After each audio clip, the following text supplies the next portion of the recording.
देखो ये विजुअल बनाना है इसका। भारत की अर्थव्यवस्था मजबूत हो सके और मूलभूत सुविधाएं आम जन को मिल सके, इसके लिए जो है आपको बता दें घोषणा पत्र तैयार किया था। मेरे साथ इस समय गुरजीत सिंह पन्नू जी हैं, समाज सेवी हैं और देश हित में हमेशा कार्य करते रहते हैं। साथ ही आपको बता दें इन्होंने जो अपना घोषणा पत्र तैयार किया था वो पहले ही कांग्रेस पार्टी अध्यक्ष और कई सारे जो है राजनीतिक तंत्र को ये लेटर भेजा है और अपनी बात रखी है, मगर अभी तक कोई संतुष्ट जवाब नहीं मिल पाया है। साथ ही आपको बता दें घोषणा पत्र में देश की अर्थव्यवस्था किस तरीके से बदलाव हो सकती है और साथ ही आम जन को किस तरीके का फायदा हो सकता है, हर लोकसभा में किस तरीके की मूलभूत सुविधाएं मिले लोगों को, ये घोषणा पत्र इस तरीके से तैयार किया। और साथ ही आपको बताते हैं आर्थिक और जिस तरीके से लोगों को मदद दी जाए उस तरीके के लिए घोषणा पत्र में इन चीजों का जिक्र किया गया है। पन्नू जी आपका बहुत बहुत स्वागत है फिर क्यू टीवी भारत में। लगातार आप ये संदेशा आपने सेंट्रल को तो भेजा ही है, इसके अलावा राहुल गांधी को भी भेजा है, कोई प्रतिक्रिया इन लोगों की नहीं मिली है। आप लगातार इनको जगाने का काम कर रहे हैं और अपना घोषणा पत्र इन लोगों तक पहुंचाने का काम कर रहे हैं, क्या कहेंगे? कोरोना काल में देश की अर्थव्यवस्था बहुत बिगड़ गई थी, तभी हमने 2 सिस्टम बनाए थे। तो हमने तब प्रधानमंत्री और इनकी कैबिनेट में जितने लोग हैं और तत्कालीन जो मुख्यमंत्री थे, हमने सभी को पत्र भेजा था। उसमें पहले सिस्टम में हम लोग 960 करोड़ रुपए हर एक लोकसभा क्षेत्र में दे सकते थे डेवलपमेंट के लिए। 600 करोड़ रुपया हर एक लोकसभा क्षेत्र में हेल्थ सेक्टर में खर्च हो सकता था। और इसमें जैसे राहुल गांधी ने अपने घोषणा पत्र में कहा था गरीब परिवार की महिलाओं को हम लोग 1 लाख रुपए की सहायता राशि देंगे। हमारे पहले सिस्टम से ही 3 करोड़ 28,50,000 लोगों को प्रति वर्ष 1 लाख रुपए की सहायता राशि दी जा सकती है। इनका जो इनकम टैक्स है उसमें 1,02,675.6 करोड़ रुपए हर साल बढ़ सकते हैं, जिसको अगर हम लोग हेल्थ सेक्टर में खर्च करें तो 189.09 करोड़ रुपए हर एक लोकसभा क्षेत्र के हिस्से में आ सकते हैं। इसमें 6,000 करोड़ रुपए डिस्ट्रिक्ट रामपुर के लिए रखा गया था और 2,005 करोड़ रुपए डिस्ट्रिक्ट उधम सिंह नगर के लिए प्रतिवर्ष रखा गया था। और इससे लगभग 33,592 लोगों को रोजगार के अवसर दिए जा सकते थे। और दूसरे सिस्टम में हम लोगों का जो टारगेट था, हम लोग उस सिस्टम के माध्यम से 50 करोड़ लोगों को रोजगार दे सकते हैं, जिससे भारत सरकार को 30 लाख करोड़ रुपए की प्राप्ति होगी, जिसे हम लोग उसमें से हम लोग 10 लाख करोड़ का किसानों को पैकेज दे सकते हैं, 5 लाख करोड़ का गरीब परिवार की महिलाओं, मजदूरों व छोटे दुकानदारों को पैकेज दिया जा सकता है। पैकेज मीन सहायता राशि दी जा सकती है, या उनके वेलफेयर पे खर्च किया जा सकता है।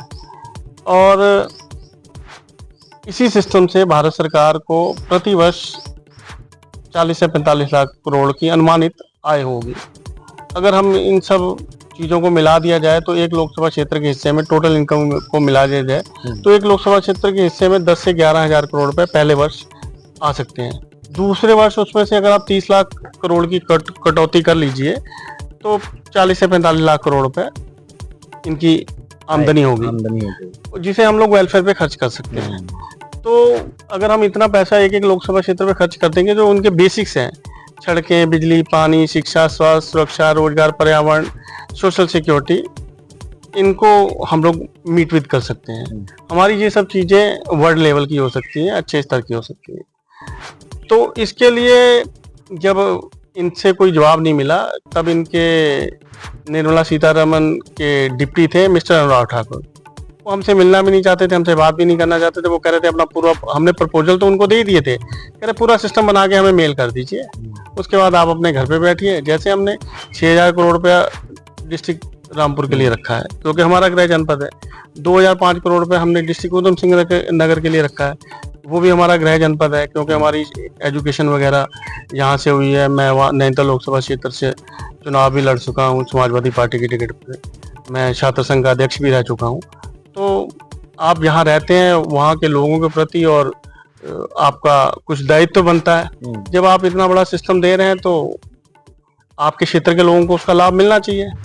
तो वो हमें कुछ देना नहीं चाहते थे, ऐसी बातों में उनका 2-3 बार फोन आया तो हमारी उनसे कोई बात नहीं बन पाई।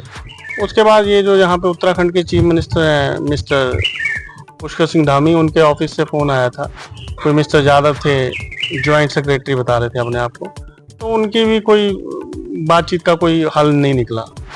ऐसी वो हमें बता दो समथिंग लाइक दैट, इस तरह की बातें करें कि आप हमसे बैठिए, आपका भी आप उसे लागू तो नहीं कर सकते। अगर हम आपको बता भी दें तो आप उसे, आपके पास इतनी पावर थोड़ी ना कि आप उसे लागू कर दोगे। लागू तो उचित स्तर से होना है, फाइनेंस मिनिस्ट्री से लागू होना है।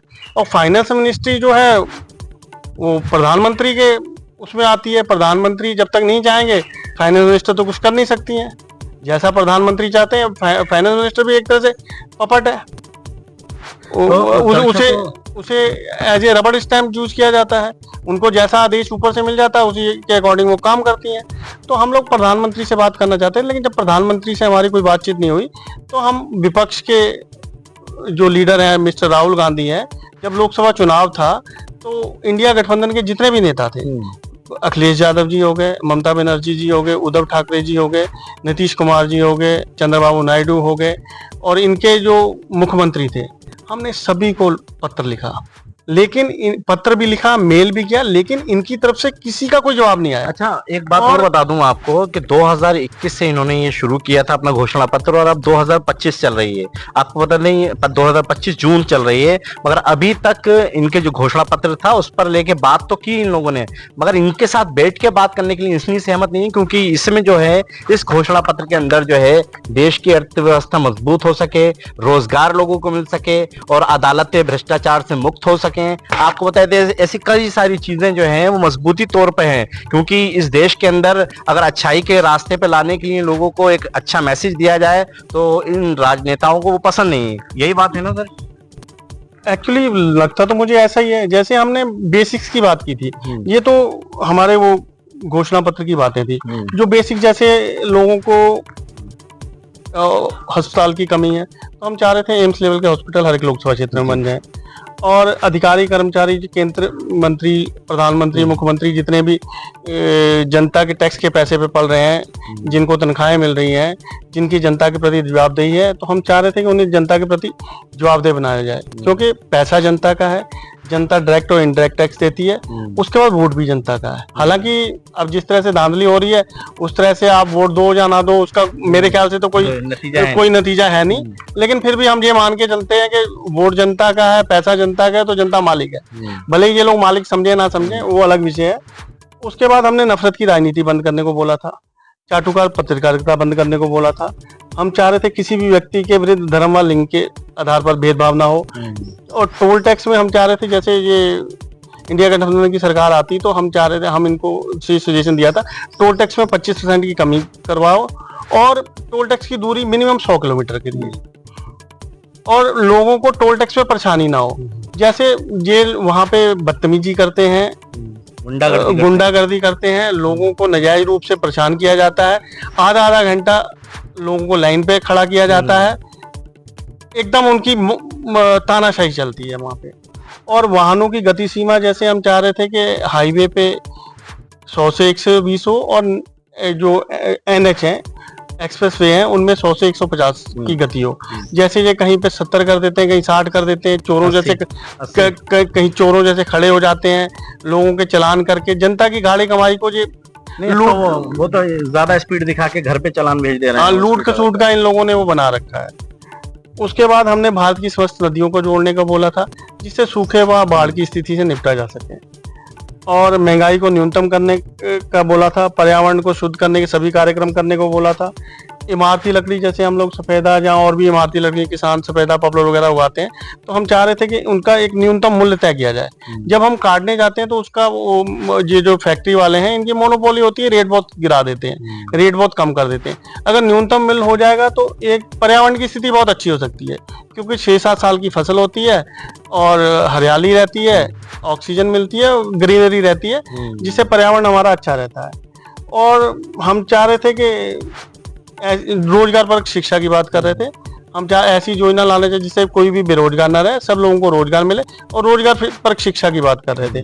जैसे बच्चा 10th करने के बाद उसको जिस क्षेत्र में जाना चाहता है उस क्षेत्र में 4-5 साल 5 साल का उसका वो हो जाता, ट्रेनिंग हो जाती है, तो जब वो वहां से निकलता तो उसे एक रोजगार के अवसर उपलब्ध हो जाते हैं, और उसी जैसी उसकी इच्छा होती है उसी के अकॉर्डिंग जैसा कि ये नहीं कि कोई अगर आर्ट लेना चाहता है तो उसे साइंस में धकेल दिया जाए, अगर कोई साइंटिस्ट बनना चाहता तो उसे आर्ट में, इस समथिंग ऐसा कुछ नहीं था।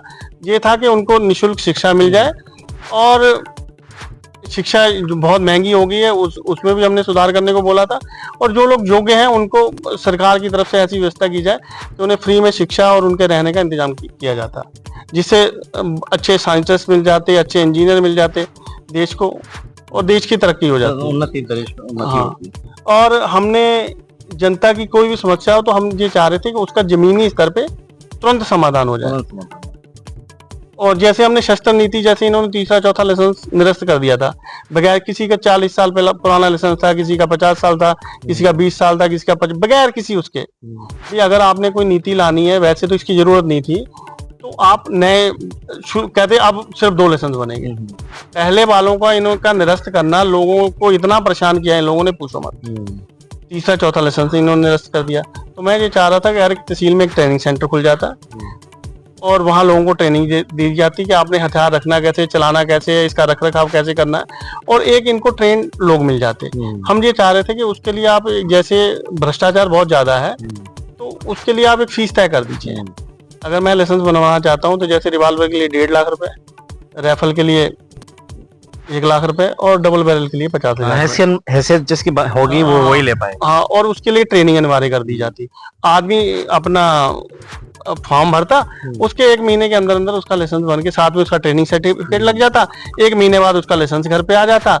उससे सरकार को एक तो इधर से इनकम हो जाती, जब हथियार आदमी खरीदता है तो भी उस पर टैक्स लेती है सरकार, तो उससे सरकार का एक राजस्व बढ़ जाता, जिसे हम वेलफेयर पे खर्च कर सकते थे। और एक उनसे वॉलंटरी लिखवा देते कि देश हित में अगर आपको जरूरत पड़ेगी तो आपकी सेवाएं ली जा सकती है। और हमने कहा था जनता की इच्छा के अनुरूप आप एजेंडा तैयार करिए, लोगों के बीच में जाइए, उनसे पूछिए भी वो क्या चाहते हैं। अब नेता है वो तो अपने मन की बात करेगा, इधर उधर की बात करेगा, लेकिन जनता के सरोकार से रिलेटेड कभी कोई बात होती नहीं है। तो हम ये चाह रहे थे कि इस तरह की बात हो कि जनता के बीच में जाए, उनसे पूछे भी आपकी क्या दिक्कत है, आप क्या चाहते हैं, उसी के अकॉर्डिंग काम किया जाता, उसी के अकॉर्डिंग एजेंडा बनाया जाता। और गाँव और शहरों से अवैध अतिक्रमण हटाने को बोला था। उनके लिए जैसे लोग ठेलियां लगा देते हैं, गाड़ी खड़ी करने की जगह नहीं होती है, उसके बाद लोग जैसे 30 फुट चौड़ी रोड होती है, 10 फुट लोगों ने अतिक्रमण कर लेते हैं, तो वहाँ निकलने की जगह नहीं होती है। तो अतिक्रमण हटाने को बोला था। इससे भी सरकार अतिक्रमण हटाती है, एक तो अतिक्रमण हट जाता, दूसरा इनको राजस्व की भी प्राप्ति हो जाती है। आवारा पशुओं के निस्तारण, आवारा पशुओं की समस्या के निस्तारण का बोला था। और जो आवासीय कॉलोनियां उसमें लोग पशुपालन कर देते हैं उसको बंद करने के लिए बोला था। और प्रत्येक ग्राम में व्यायामशाला और वॉकिंग ट्रैक के लिए बोला था। सेना पे राजनीति नहीं की जाएगी, सेना को सशक्त बनाया जाएगा, सेना पे राजनीतिक रोटियां नहीं सेकी जाएगी। जैसे अभी पिछले दिनों की बात है, अभी हमारे देश में बहुत बड़ा हादसा हो गया था, पहलगाम वाला हादसा हो गया था, जिसमें 28 लोगों की दर्दनाक बेकसूर मौत हो गई थी, बेकसूर लोग मारे गए। उसके बाद इन लोगों ने क्या किया, इन्होंने वो उसे करके हिंदू मुस्लिम में कन्वर्ट करने की कोशिश की। ये तो मतलब एक नया रूप दे दिया। हाँ, हिंदू मुस्लिम में कन्वर्ट करने की कोशिश की इन्होंने, पूरा सोशल मीडिया पे इस तरह का वो ट्रेंड चलाने की कोशिश की, लेकिन लोगों के उससे वो नहीं हो पाया। उसके बाद आपने मॉक ड्रिल करेंगे, ये करेंगे, वो करेंगे, आपने पाकिस्तान को आगाह कर दिया। आपके डिफेंस सेक्रेटरी ने पाकिस्तान को, डिफेंस सेक्रेटरी ने, मिनिस्टर ने पाकिस्तान को आगाह कर दिया, जिससे हमारे देश का नुकसान हो गया। और हमारे उसके बाद भी हमारे यहाँ जान माल की हानि हुई है। और उस पर फिर राजनीति शुरू हो गई, घर घर सिंदूर बांटेंगे, ऑपरेशन सिंदूर, प्रधानमंत्री उसमें तो मजाक बना दिया, क्योंकि वो सिंदूर जो बांटा था महिलाओं ने लेने से इनकार कर दिया। नहीं, सिंदूर बांटने की जरूरत क्या भैया। देखिए, अभी यूक्रेन बहुत छोटा सा देश है, उन्होंने बहुत बड़ा हमला किया, उसने के पोस्टर तो नहीं लगवाए, उन्हें वहां पे ड्रोनों के माध्यम से रूस में बहुत बड़ा हमला किया, उसने के पोस्टर लगवाए, उनने के सैनिकों की वर्दी पहनी। तो ये सेना पे राजनीति करते हैं, तो ये अच्छी चीज नहीं है। सेना का काम अलग है, आपका काम अलग है। आप दूसरा, आपने पहले, हमारा नुकसान हो गया, नुकसान होने के बाद हमने पूरे देश को युद्ध में धकेलने की कोशिश की। युद्ध का परिणाम कोई अच्छा तो नहीं होता है, किसी का भी हो, चाहे हमारे देश का हो चाहे किसी और देश का, नुकसान ही होता है, उसका नुकसान ही होता है। जो काम बातचीत के माध्यम से, निपट सकता है, कूटनीति के माध्यम से निपट सकता है। तो पहले भी तो कई बार हम लोगों ने वो किया, लेकिन कभी हम विश्व स्तर पे इस तरह से अकेले नहीं पड़े जिस तरह से अब पड़ गए हैं। बिल्कुल। देखिए, राजनीतिक तौर पर अगर देखा जाए तो देश कोई सा भी हो, जैसे इजराइल और अभी इस समय ईरान में विवाद चल रहा है, ईरान ने स्ट्राइक कर दिया तो अब जो है इजराइल माफी मांग रहा है और वॉर को बंद करने की बात कर रहा है। ये अच्छी चीजें नहीं है। युद्ध किसी भी समस्या का हल नहीं है। मान लो कि किसी देश को या किसी व्यक्ति को तबाही होती है ना, तबाही होती है, आम निर्दोष नागरिक मारे जाते हैं। ये जो बड़े बड़े लोग हैं ये तो बंकरों में जाके छुप जाते हैं, सिक्योरिटी, इनकी सिक्योरिटी हो जाती है, लेकिन आम आदमी का नुकसान होता है ना, देश का नुकसान होता है, आपकी पूरी अर्थव्यवस्था चरमरा जाती है। इसलिए युद्ध से बचना चाहिए। युद्ध तो बहुत बात की चीज है, जब बिल्कुल पानी सिर से ऊपर हो जाए, जब आपको लगे कि बिल्कुल ही कोई हमारी सुन ही नहीं रहा है, हम सही हैं, हमारे साथ अन्याय हो रहा है, गलत हो रहा है, तो युद्ध की तरफ जाना चाहिए। वो आतंकवादियों का आज तक पता नहीं लगा है, जिन लोगों ने पहलगाम पे हमला किया, उनका आज तक पता नहीं लगा। पहले हमारा पुलवामा हुआ, उसमें भी वही लीपापोती हो गई है। तो एक्चुअली उसके बाद इन लोगों ने वो ट्रेंड करने के भी दरबार साहब पे हमला करने की कोशिश की पाकिस्तान ने। मतलब अगर कोशिश की, आपने उसे रोक लिया, तो उसे आपको हाईलाइट करने की क्या जरूरत है? सही बात है। आपको हाईलाइट करने की, आप मतलब हिंदू मुस्लिम सिख मुस्लिम इस तरह का आप इस तरह का वो चलाना चाह रहे हैं, जहर घोलने का, मतलब समाज में एक नफरत गोल, और जहर, वैसे तो जहर गोल ही दिया है, अब कोई कमी तो नहीं रह गई है, एकदम बिल्कुल चरम सीमा पे इन्होंने वो कर दिया है। लेकिन पूरे देश को इस तरह से वो करना, जैसे ये जब ये आए थे तब तो इन्होंने बहुत अच्छी अच्छी बातें की थी, तब ये महंगाई कम करने की, तब ये महंगाई कम करने की बात कर रहे थे, पेट्रोल डीजल का रेट कम करने की बात कर रहे थे, नकली गुजरात मॉडल दिखा के इन्होंने कहा कि पूरे देश को इस तरह से कर दूंगा, विदेशों से काला धन आने वाला था, जिससे हर गरीब आदमी के अकाउंट में 15 से 20 लाख रुपए आने वाला था, 2 करोड़ हर वर्ष रोजगार मिलने वाले थे हैं, और सबका साथ सबका विकास होने वाला था। तो लोगों ने, इन्होंने पूरा मीडिया खरीद लिया, सब तरीके से वो करके अच्छी बातें की। उसके बाद इन्होंने एकदम अपना, मेरे हिसाब से तो 15 साल होने को जा रहा है अभी इनकी सरकार को, और बदलाव के तौर पे देखा जाए तो बेरोजगारी वहीं के वहीं है, बेरोजगारी बढ़ गई है। एक्चुअली उनका ध्यान उसकी तरफ है ही नहीं ना, उनका ध्यान ये है कि हम सत्ता में बने रहें, संस्थाओं पे हम लोग कब्जा कर लें, हम सत्ता से ना जाएं, धर्म जाति और धर्म की राजनीति कर रहे हैं। लेकिन ये कोई अच्छी चीजें नहीं है। आपका जो आपके लिए तो सभी बराबर है, देश की हर एक आदमी टैक्स दे रहा है, हिंदू भी दे रहा, मुसलमान भी दे रहा, सिख भी दे रहा, ईसाई भी दे रहा, जैन भी दे रहा, इनडायरेक्ट टैक्स तो हर एक आदमी दे रहा है। बिल्कुल। तो आपको उनके वेलफेयर की बात करनी चाहिए, उनके अच्छे की बात करनी चाहिए, लेकिन आप लोगों ने इस तरह की बातें की नहीं। अगर आप इस तरह की बातें करते तो आज लोग आपको गलत थोड़ा ना कह रहे होते। आपको ये सब सिंदूर विंदूर और ये इस तरह की बातें करने की जरूरत ही नहीं थी। आप तो अपने काम के आधार पे वोट मांगते हैं, आप अच्छा काम करते, लोग आपका साथ देते, आपको संस्थाओं पे कब्जा करने की जरूरत नहीं थी।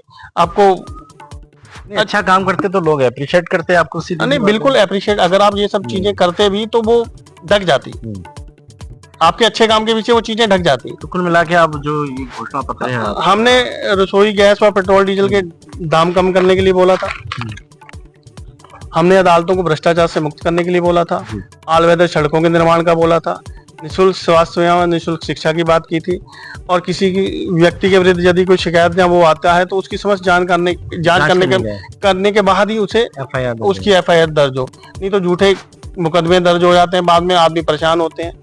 सभी वाहनों की वैधता 15 वर्ष तक थी। हम चाह रहे थे कि 15 वर्ष तक पूरे ऑल ओवर इंडिया में वो वाहन चले, पूरे 15 वर्ष तक वो ऑल ओवर इंडिया में वाहन चले, और 15 वर्ष के पश्चात अगर उनकी स्थिति अच्छी है तो उनका रजिस्ट्रेशन कर दिया जाए, और निष्पक्ष व कम चरणों में चुनाव करने की बात की थी, भ्रष्टाचार खत्म करने की बात की थी, और मुख्यमंत्री हेल्पलाइन और प्रधानमंत्री हेल्पलाइन पर जो शिकायतें आती हैं उनका जमीनी स्तर पर 30 दिन के अंदर अंदर समाधान करने की बात बोली थी। अब तो इन्होंने जो मुख्यमंत्री हेल्पलाइन बंदी कर दी है, उत्तर प्रदेश, वो तो बिल्कुल मतलब फर्जी निस्तारण हो जाता है उसमें। फर्जी नहीं, अब वहाँ पे फोन भी नहीं हो पाता है। पहले फर्जी निस्तारण हो जाते थे, अब वो भी इन्होंने बंद कर दिया है। अब पहले जैसे आप शिकायत करते थे तो फर्जी निशान हो जाते थे, फिर आप दोबारा शिकायत कर देते थे। अब अगर आप उस नंबर पे फोन करते हो तो अवैध नंबर वैलिड नहीं आता। तो इस संबंध में हमने राहुल गांधी को पत्र लिखे थे, मेल किए थे, ट्वीट भी किए थे। इनके जो नैनीताल लोकसभा सीट से प्रत्याशी थे मिस्टर प्रकाश जोशी, उनसे व्यक्तिगत रूप से बात की थी। और इनके पंजाब के प्रभारी मिस्टर देवेंद्र यादव हैं, उनसे व्यक्तिगत रूप से मिलकर बात की थी, लेकिन किसी का कोई जवाब नहीं आया। हमने कहा था आप राहुल गांधी जी से बात कर लीजिए, बात करके हमें बताइए। मेरा एक फ्रेंड है, वो इनके जो मिसिस प्रियंका गांधी के जो पति हैं मिस्टर राहुल वाड्रा, उनसे काफ़ी क्लोज हैं, तो हमने उनसे भी बात की थी, लेकिन उनकी तरफ से भी कोई जवाब नहीं आया। तो हमने इनको दोबारा पत्र लिखा है कि जिसमें हमने इनसे किया है, अगर आप देश हित व देश की जनता का हित चाहते हैं तो कृपया हमसे एक बार संवाद कर लें, जिससे देश की अर्थव्यवस्था को मजबूती मिल सके, देश की जनता का हित सुरक्षित रह सके व उन्हें आवश्यक आधारभूत सुविधाएं उपलब्ध कराई जा सके। और इसके हमने इंडिया गठबंधन के जो प्रमुख नेता थे उनको भी दोबारा पत्र लिखा है, लेकिन कहीं से हमें कोई संतोषजनक जवाब नहीं मिला था। तो हमने फिर दोबारा इनको लेटर लिखा था, लेकिन अभी भी इनका कोई जवाब आया नहीं किसी भी तरफ से। तो लगातार आप जो है इनको जगाने का काम कर रहे हैं, मगर जाग फिर भी नहीं रहे। है तो ऐसा ही, लेकिन चलो हमारा प्रयास है, हम तो ये चाहते हैं कि मेरा देश जो है वो तरक्की करे, हम जो फैसिलिटी है वर्ल्ड लेवल की दे सके। देखिए कोई भी काम करने के लिए हमें फंड की व्यवस्था पड़ती है, तो फंड की व्यवस्था हो जाती है जिससे देश का सर्वांगीण। जैसे आपकी आइडियोलॉजी है, जिस आइडियोलॉजी पर अगर ये देश की जो सरकार है या विपक्ष है उस पर अगर ये काम करता है, तो जाहिर सी बात है देश में उन्नति तो होगी ना, बहुत उन्नति होगी, जस्ट डबल हो जाएगा जितनी हमारी। ये करना नहीं चाहते, ये करना नहीं चाहते। जो इनकी इनकम है उससे मतलब पहले साल ही इनकी 100 लाख करोड़ की इकोनॉमी हो जाएगी। उसको पैसा हमारे पास होता है तो हम उसे डेवलपमेंट पे खर्च कर सकते हैं, सोशल वेलफेयर पे खर्च कर सकते हैं, लोगों के हित पे खर्च किया जा सकता है, क्योंकि पैसा उन्हीं का है, पैसा जनता का है, उन्हीं के ऊपर खर्च होना है। पैसा कैसे आना है और पैसे को कैसे डेवलप करना है, रोजगार कैसे देना है, भ्रष्टाचार को कैसे दूर करना है, ये सब इस घोषणा पत्र में है, मगर ये लोग बात करने को राजी नहीं है। अगर ये लोग बात करें तो जाहिर सी बात है देश की अर्थव्यवस्था मजबूत तो होगी, देश जो है नाम रोशन करेगा। फिलहाल हमारी ये अपील दोबारा से है कि चाहे राहुल गांधी हो, चाहे प्रधानमंत्री जी हो, इस घोषणा पत्र पर जरूर गुरजीत पन्नू से आन के चर्चा करें, या इनका कोई प्रतिनिधि आए और चर्चा करेगा, तो जाहिर सी बात है देश के अंदर मजबूती होगी और धरातल पर काम भी होगा। वीडियो जर्नलिस्ट परवेज अली के साथ अफान अहमद, QTV भारत, उत्तर प्रदेश, उत्तराखंड।